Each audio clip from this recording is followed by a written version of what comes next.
Bonjour, c'est Rémi.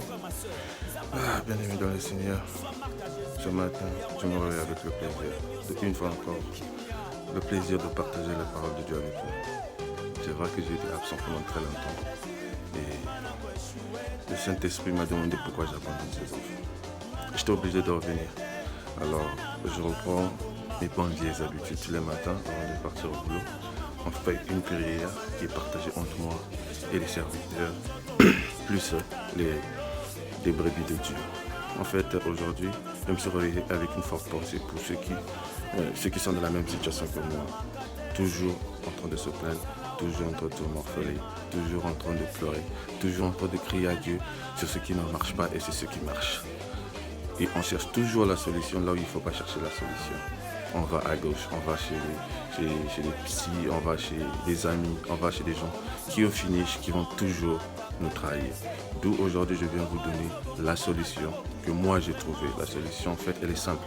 Nous avons un juge, nous avons un psy, nous avons un briseur de chaînes, nous avons un berger qui est la personne qui a la solution à tous nos problèmes. Il ne cherche pas d'aller chercher à gauche ni à droite, mais juste d'aller vers lui et de parler et de sortir ce qu'on a comme problème. Vous savez, nous avons toujours eu le problème sur notre façon à nous de poser les problèmes sur Dieu. Vous ne pouvez pas venir à Dieu, on n'est pas ayant la foi. Vous devez avoir la foi, vous devez croire que la solution à votre problème, avant même que vous fléchissiez les genoux, est déjà trouvée. Moi, quand je sens que je suis attaqué, je sens que je suis dans l'angoisse, je sens que la jalousie monte en moi. Ce sont des choses qui remplissent le vase de notre vie. Le vase de notre vie, c'est quelque chose qui est en nous, quelque chose où on met nos bénédictions, quelque chose où Dieu vient pour écouter nos souffrances. Mais nous avons déjà rempli cette vase avec les problèmes de notre vie. Nous avons rempli ça avec la jalousie. La jalousie que notre soeur a eu un enfant, moi je n'ai pas eu un enfant. Mon frère a eu un boulot que moi je voulais. Je n'arrive pas à avoir d'enfant, je n'arrive pas à avoir de travail. Cette fille-là, si elle a eu ce poste-là, c'était un poste qui était destiné à moi. Il y a toujours un truc, il y a toujours des trucs que le diable vient nous rappeler, des pensées négatives que le diable vient ajouter dans cette vase-là. Et quand l'ange est envoyé par le Seigneur pour venir délivrer nos bénédictions, il est bloqué parce qu'il ne peut pas remplir une vase qui est déjà remplie. Donc la vase de ta bénédiction est déjà remplie. Donc qu'est-ce que l'ange fait? L'ange reste. C'est arrivé à Daniel. C'est arrivé aussi à Pierre dans le livre de Actes chapitre 7. C'est arrivé aussi à la dame dans Luc chapitre 13, la dame infirme. Il ne faut pas limiter le Seigneur. Ce qui est impossible aux hommes est possible à Dieu.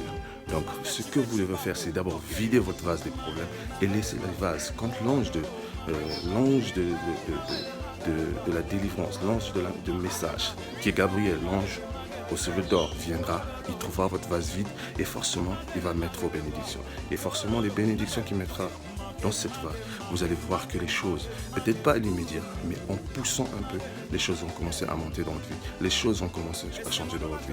Maintenant, je parle à quelqu'un que ta vase, maintenant, comme la mienne, nous allons la vider et inviter l'ange de venir remplir cette vase pour que cette vase soit remplie de bénédictions et que notre vie change et que nous puissions voir les choses différemment. Comme la femme infirme, pendant 14 ans, elle était bloquée, sa vase était remplie. Jésus est arrivé dans la synagogue pour autre chose, pour enseigner. Et Jésus l'a juste regardé. Quand elle a vu le Seigneur et entendu ce qu'il avait fait, elle a vidé sa vase. Et le Seigneur l'a dit, femme, je guéris. Et elle était guérie. Pareil pour toi et moi. Ce soir, ce matin, je prie pour que le Seigneur puisse te vider le vase, pour qu'il puisse remplir ta vase, puisse remplir ma vase, pour que nous puissions recevoir nos bénédictions qui nous sont dues. Par le nom de Tout-Puissant Seigneur Jésus, que ça va te prier. Amen et bonne journée à vous.